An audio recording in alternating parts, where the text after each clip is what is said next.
C'est quoi Cannes pour toi? D'abord, c'est au-dessus de mes moyens.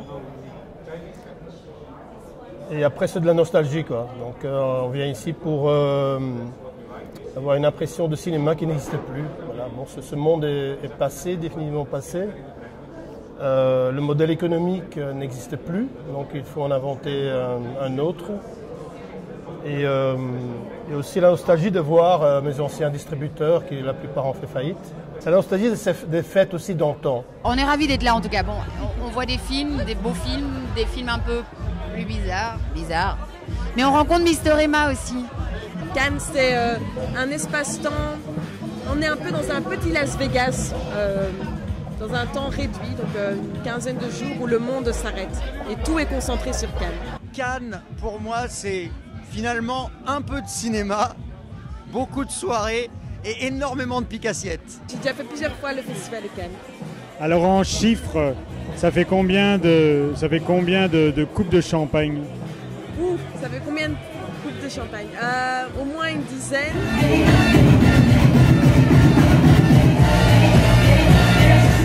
Moi, en fait, je suis un pique-assiette occasionnel pour pouvoir faire mes petits tournages dans les soirées et de temps en temps parler un petit peu de cinéma quand même. Donc je suis une sorte, j'essaye de faire le lien entre ces trois grosses entités. Mais voilà, Cannes, c'est un gros bazar. On peut beaucoup s'y amuser, beaucoup s'y ennuyer. On peut beaucoup se confronter aux problématiques de rester coincé à des entrées de soirées, on n'a pas le bon badge pour aller à la bonne projection, pour aller à la bonne conférence de presse. C'est des barrières en permanence.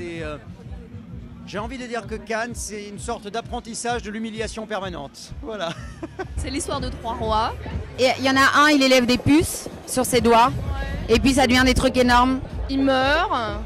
Et puis il y a le premier roi qui meurt en allant tuer un monstre dans l'eau. Il lui arrache le cœur. La Vierge qui cuit le cœur, tombe enceinte aussi en une fois comme ça. Et elles font des espèces de jumeaux. Et alors il y a Vincent Cassel qui est un nymphomane de première qui va tomber amoureux d'une sorcière. Elle lui offre un doigt. À Cannes, le meilleur souvenir généralement sont les soirées les plus décalées. Celles où vraiment on n'aurait pas imaginé voir ça à Cannes. Je me souviens pour le lancement du film Les Caïras par exemple, ils avaient organisé une soirée où c'était de la musique rap et funk et on mangeait des kebabs. C'était super cool sur la plage, c'était hyper tranquille, hyper drôle. Et là, ce soir par exemple, il y avait une soirée de gens fans de fromage.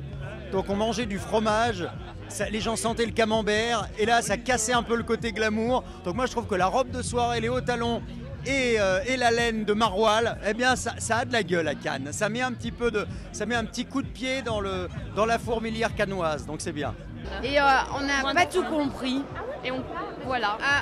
On cherche encore en fait. Grand souvenir, c'est la sortie de Camping Cosmos, bien sûr, sur la plage du Goéland. 500 photographes, un match de boxe entre Koopman et De Kerpel, deux anciens champions. Et Lolo Ferrari qui faisait la fille qui montre les rounds, les bagarres entre les photographes.